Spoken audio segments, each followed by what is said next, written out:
Okay, so your take-home quiz 3 is due today. Make sure you put that in the folder before you leave. Next class on Wednesday, you have project 3 that's due. It's it's hip to be square project. And Friday, we are going to have test 1. Okay. Test 1 is going to cover all the material so far from the semester, classes 1 through 10. At the end of the packet that we've been working out of, there is a brief study guide. Just get there. So this is we'll talk about this on Wednesday, the review day for the test, and then the next page is study guide for test 1.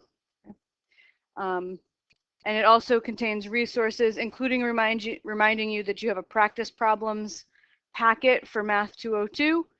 And I just want to pull up Moodle and show you in our Moodle class, there's a block called test prep.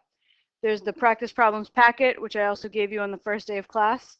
And there's a link to video solutions for all the problems in that packet. All right, so we'll definitely talk more about the test on Wednesday, our review class. But today we're going to do our last lesson that's going to be on the test. So we're learning another new technique for integration. It's called partial fractions.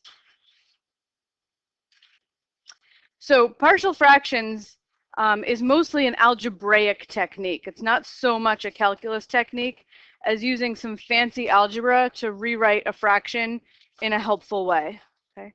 And then once the fraction is rewritten, then doing the integral, it becomes easy. So I'm going to kind of break this. I'm going to draw a line down here. And all I'm doing over here, this technique, partial fractions, is strictly algebra. Not doing any calculus. Just going to show you a fancy little algebra trick. All right, so I want to take the fraction 5x minus 10 over x squared minus 3x minus 4. And there is none of our 2 techniques that we have so far is going to help us here, right? So I want to simplify this fraction. I want to make this easier to deal with. So I'm going to take my fraction 5x minus 10 over x squared minus 3x minus 4 and factor the denominator. So x squared minus 3x minus 4, how does that factor? Yep. X minus 4 times x plus 1. All right. Maybe I'll give myself a little more room for the algebra part.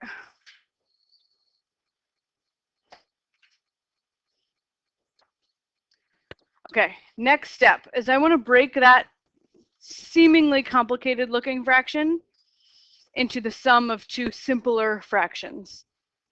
So I'm going to break this fraction up, 5x minus 10 over x minus 4 times x plus 1, into the sum of 2 fractions. And each of my 2 fractions is going to have a simpler denominator, one of the factors from the complicated fraction. But what are the numerators? Like, what do I choose for numerators so that when I add those 2 things together, I get 5x minus 10? Well, I don't know yet. Let's call them A and B.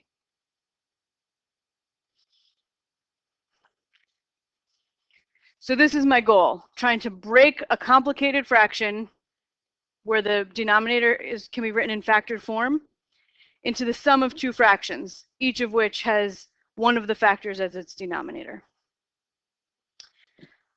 All right, so to figure out what A and B are, I'm going to look at this equation. And I'm going to multiply both sides of that equation by the common denominator. What is the common denominator here? X minus 4 times x plus 1, the common denominator of the 2 fractions. So, all right, I might have to just give up on saving some space for the calculus and do it on another page. All right, so I'm going to multiply both sides by x minus 4 times x plus 1. Every single term on both sides gets multiplied by the common denominator.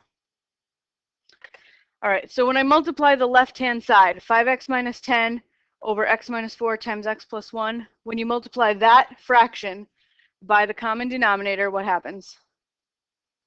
Denominators all cancel. So I'm just left with 5x minus 10.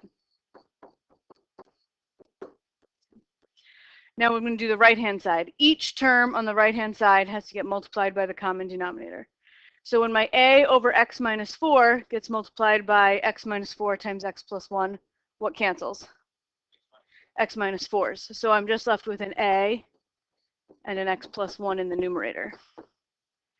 And then when I do b over x plus 1 times my common denominator, the x plus 1s will cancel, and I'm left with a b and an x minus 4 in the numerator.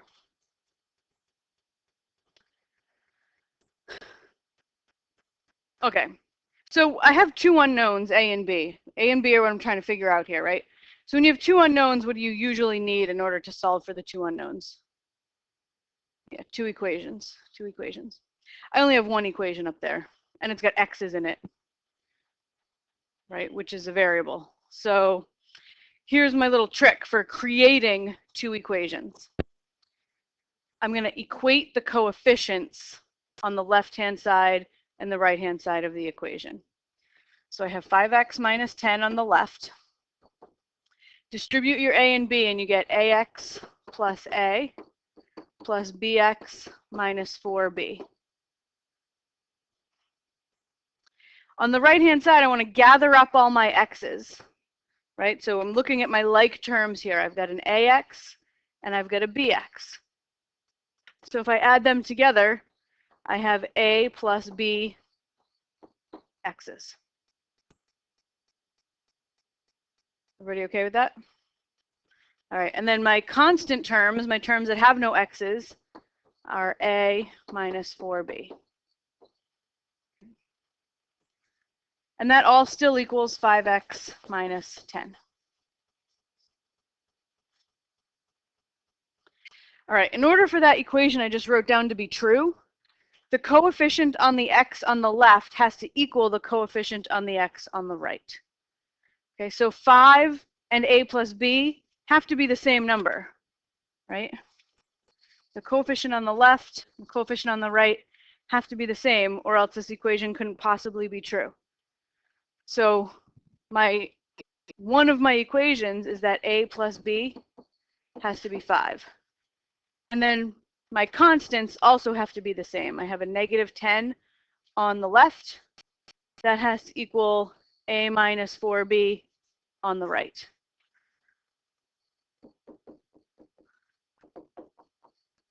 So I've got two equations, two unknowns. How do I typically deal with this?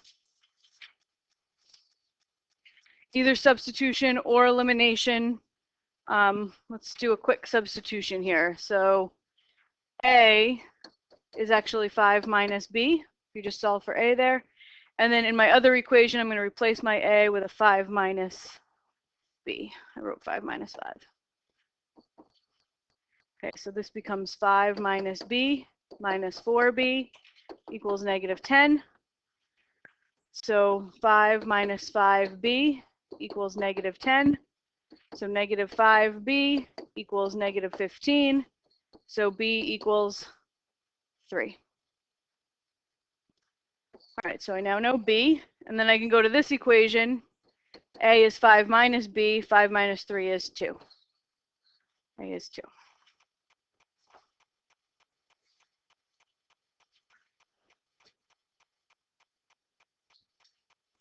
All right, so everybody's in agreement. All I've done is algebra. There is no calculus on the board right now. I am just rewriting a complicated fraction in another way. It's not even necessarily simpler. It's just going to be simpler to integrate.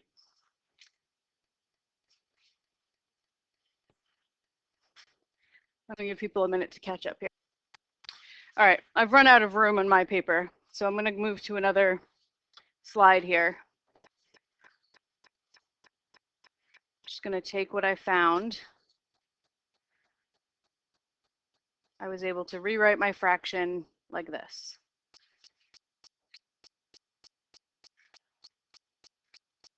And I got values for a and b. Okay, A was 2 and B is 3. Okay, so this turns out to be 2 over x minus 4 plus 3 over x plus 1. Okay, so we just did a little fancy algebra trick, breaking that fraction into the sum of two fractions. We figured out what the numerators had to be. All right, so let's go back to our original calculus problem now. Okay, so we were trying to find the integral of this fraction, 5x minus 10 over x squared minus 3x minus 4 dx, right? That was the original problem. So what I did so far is I just did some algebra on 5x minus 10 over x squared minus 3x minus 4. So I'm going to rewrite that fraction like this. So this becomes the integral of 2 over x minus 4 plus 3 over x plus 1 dx. Rewrote the fraction as the sum of two fractions.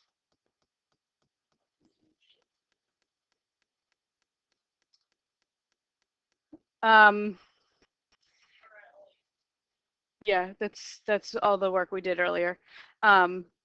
If you were to add these two to a good exercise would be to add these two fractions together. You have to get a common denominator, right? When you add them together, you'll get this. Yep. So we just learned a method of decomposing a fraction into the sum of two fractions.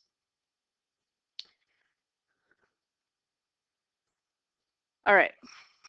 So now I'm going to use some tricks of integrals that says I can break this integral of a sum into the sum of two integrals, and I can pull constants out through the integral. So this is going to become 2 times the integral of 1 over x minus 4 dx plus 3 times the integral of 1 over x plus 1 dx.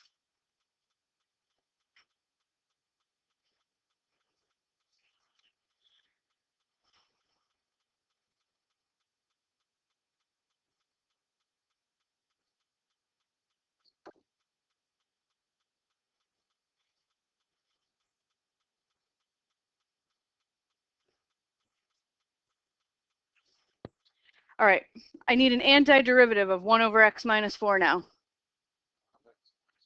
ln of x minus 4. Yep. So the whole goal here is that I can break this fraction into simpler fractions whose antiderivatives I know, right? 1 over some stuff, that's the derivative of the ln of some stuff.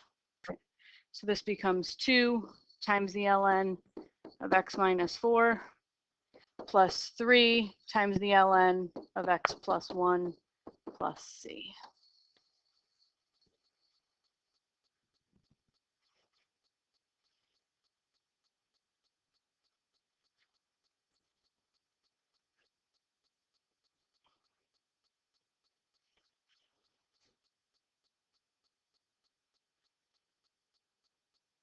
Do I have to worry about the chain rule? Because I said stuff there, right? I said this is 1 over some stuff. What has as its derivative 1 over some stuff, the ln of some stuff, right? Typically when I use that term stuff, there's the chain rule to think about. Why do I not have to worry about the chain rule here? The derivative of the stuff in both of those fractions is 1, right? The derivative of x minus 4 is 1, and the derivative of x plus 1 is 1. So I don't have to worry about the chain rule. If it wasn't, you'd have to do a U substitution. Exactly. Yep.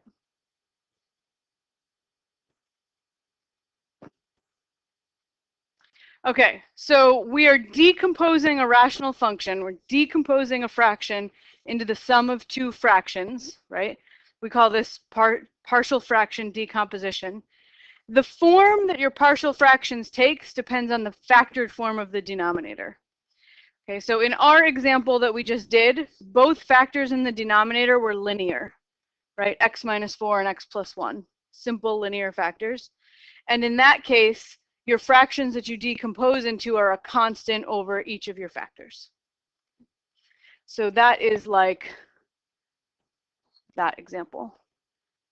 Here, if your factors just look like simple linear factors, you put a constant over them. If they're repeated linear factors, if you have like x minus c cubed, you have to put a constant over x minus c, a different constant over x minus c squared, and a third constant over x minus c cubed. You have to keep doing that until you get to the power that you were given in your factoring. And then one last possibility is if you have an irreducible quadratic, right? If you have a quadratic that just does not factor, right? You have to put a linear term in the top of the numerator, ax plus b, over your irreducible quadratic. So here's an example, right, that involves all three types. So I have 2x cubed minus x squared plus 3. And then my denominator, I already have all factored out here. I have x minus 1 times x plus 1 squared times x squared plus 4. Yes?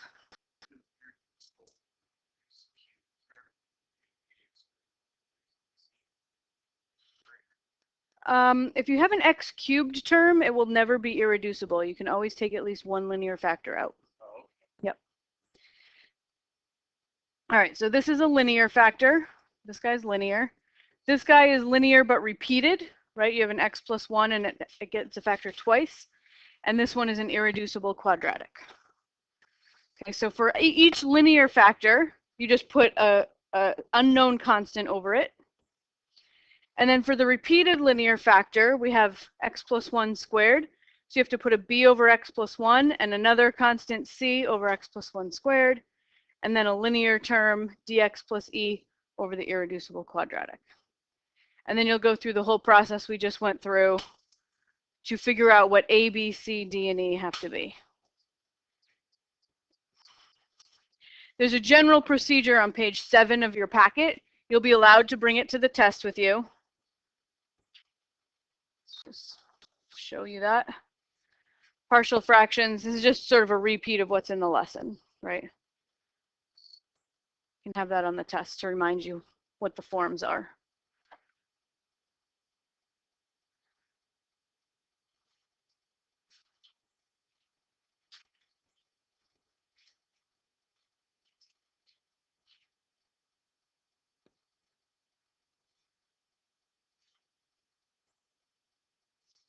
Sorry, didn't look where I was before I left.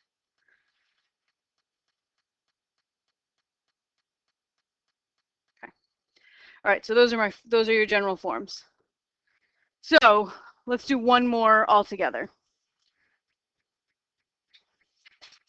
So I want to find the integral of 2x squared minus x minus 1 over x squared plus 1 times x minus 2. So first thing I'm doing is an algebra technique. I'm not trying to do any calculus whatsoever until I break this fraction up into the sum of simpler fractions. So I'm going to start just with some algebra here. So I have 2x squared minus x minus 1. Denominator's already been factored for me. X squared plus 1 times x minus 2. X squared plus 1, what kind of factor is that? Linear, repeated linear, or irreducible quadratic? Irreducible quadratic. You cannot factor x squared plus 1. Okay, so that's going to go on my numerator, that factor. And then what goes on top of an irreducible quadratic? Ax plus b, a line. Okay, and then my next fraction gets x minus 2 as its denominator. That's a linear factor. So what goes on top? A constant c. Just keep using letters of the alphabet until you're done with decomposing into fractions. All right, so now my next goal is just to figure out what a, b, and c are. Once I've got a, b, and c, hopefully that will make the integration process easier. All right, so the first step here, multiply both sides of your equation by the common denominator, which in this case is just x squared plus 1 times x minus 2. Every term on both sides gets multiplied by this denominator. So on the left, all the denominator cancels, and I'm just left with 2x squared minus x minus 1. On the right-hand side, I have to multiply that common denominator by both terms. So I'm going to work on this first term first. I have ax plus b over x squared plus 1. I'm going to multiply by x squared plus 1 times x minus 2. What happens?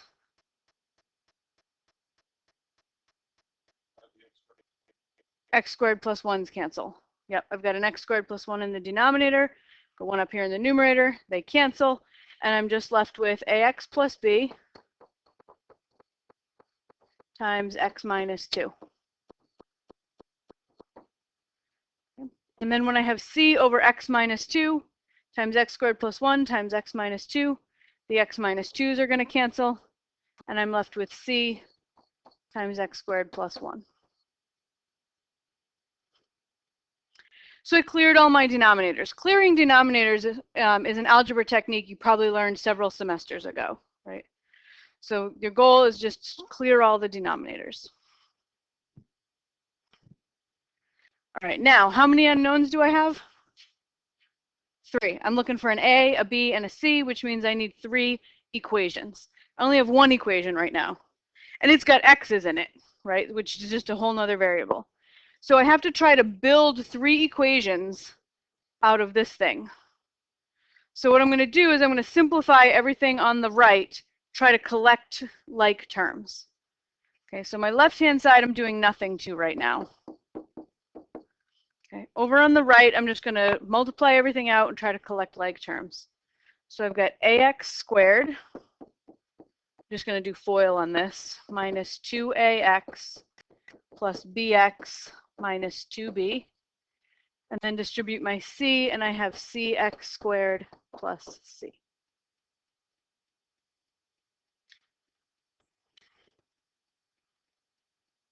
Again, I'm doing nothing to the left-hand side. I'm just copying it. On the right-hand side, I'm going to collect like terms. I've got an ax squared and a cx squared. So combine those into one term, and I have a plus c x squareds.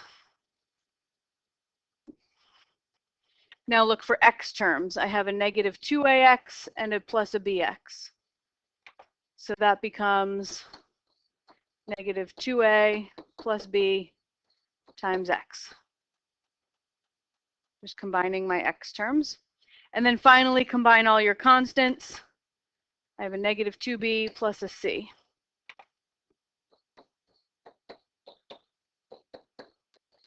So I put those together. I find it helpful to put parentheses around it. You don't really have to on the constant term, but helps remind me what I'm doing.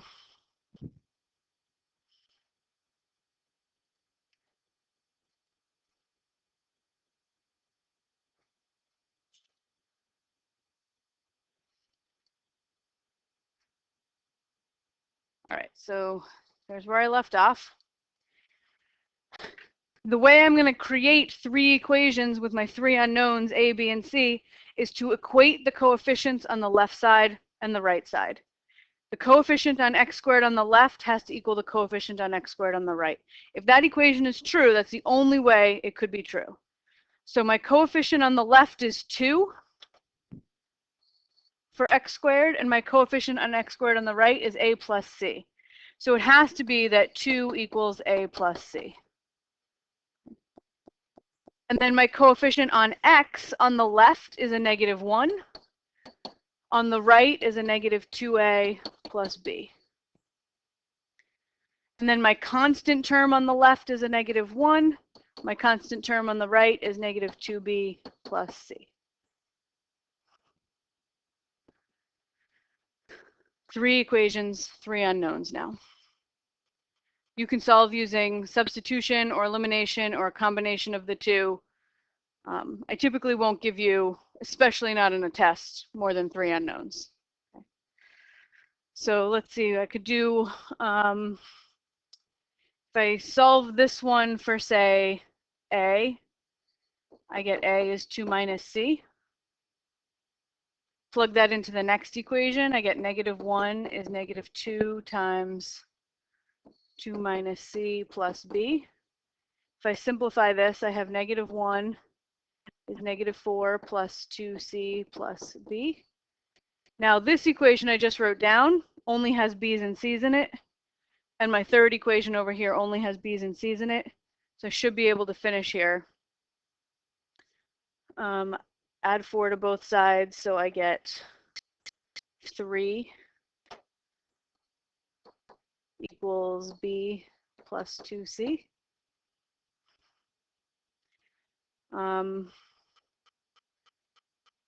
I could solve for b, yep, so b is 3 minus 2c. So I come over here, replace my b with 3 minus 2c, and now I can solve for c. So this is kind of a tedious process, and there's definitely a lot of like plugging and chugging, but just stick to it, keeping your goal in mind. You need to get one equation with one unknown in it, and then you can start back substituting. All right, so I've got -1 is -6 plus 4c plus c. So 5c equals 5, so c is 1. All right, I've got c. And then b is 3 minus 2c. 3 minus 2 is 1. And a is 2 minus c. That's 2 minus 1 is 1. So a, b, and c are all 1. That worked out nicely.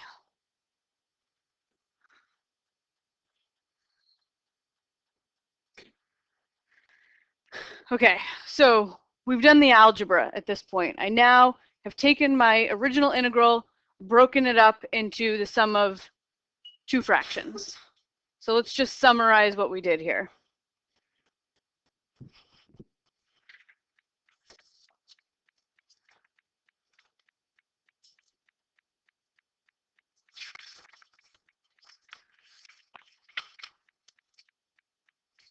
Okay, so I'm looking to take the integral of 2x squared minus x minus 1 over x squared plus 1 times x minus 2 dx, right?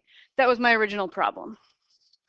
I just was able to take that fraction and break it into the sum of two fractions. So I'm going to substitute now. And I ended up with ax plus b over x squared plus 1 plus c over x minus 2 dx, right? That was my next step. I filled 2 slides of work trying to figure out what a, b, and c are, but now I know what they are. So I'm going to plug them in. So this becomes the integral of a, b, and c are all 1, so I get x plus 1 over x squared plus 1 plus 1 over x minus 2 dx.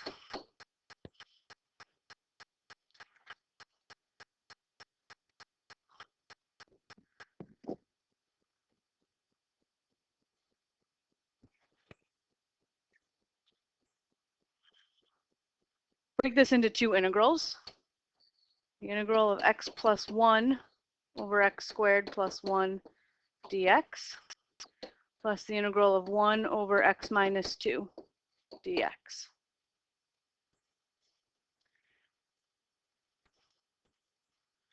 All right, one of those two integrals should look pretty easy based on our previous example. Which one?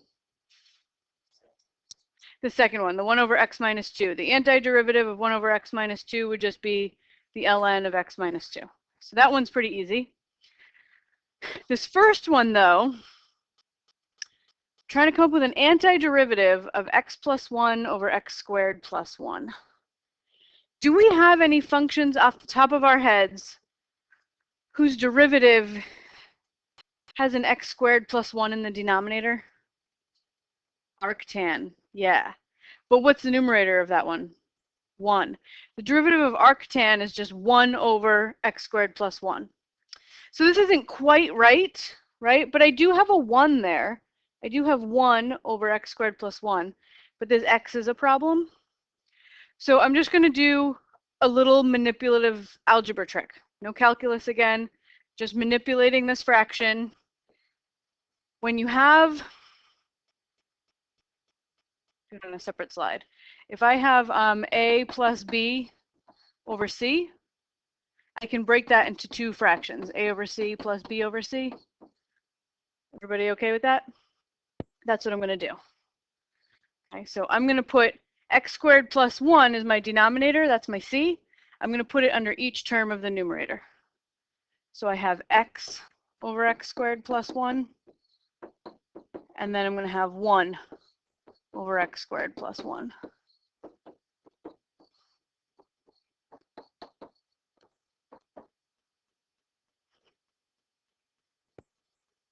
So I took that whole denominator, x squared plus 1, and I divided it into each term of the numerator and broke it into two more integrals.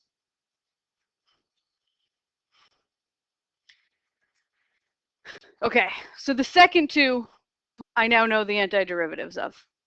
Right, 1 over x squared plus 1, I know its antiderivative is arctan. So let's write these two out. I've got arctan x. This one is ln of x minus 2. Should have put absolute values there. Plus c. And then this one, x over x squared plus 1. Any ideas? U substitution, what made you think that?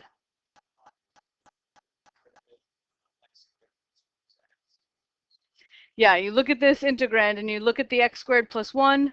Its derivative is x, right, or 2x. And x also shows up in this integrand. So this is a classic U substitution example. So if I was going to do U substitution on this, I would let U be x squared plus 1. The biggest thing you can possibly make it, whose derivative also shows up in the integrand. So du is 2x dx, which means dx is du over 2x. And then we substitute. So we get the integral 2x over u, then replace your dx with a du over, oops, that's just an x, sorry. X over u times du over 2x. Your x's cancel, and we end up with the integral of 1 over u du, the 1/2 out front.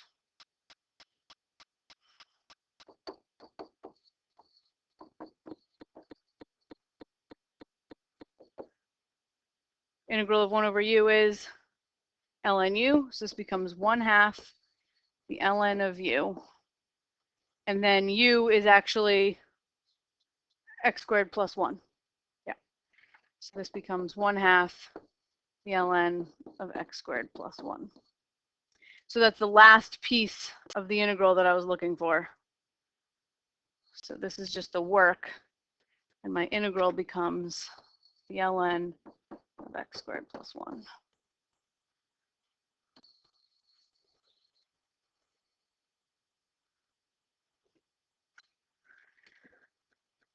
And the 1/2, thank you. Thank you, thank you.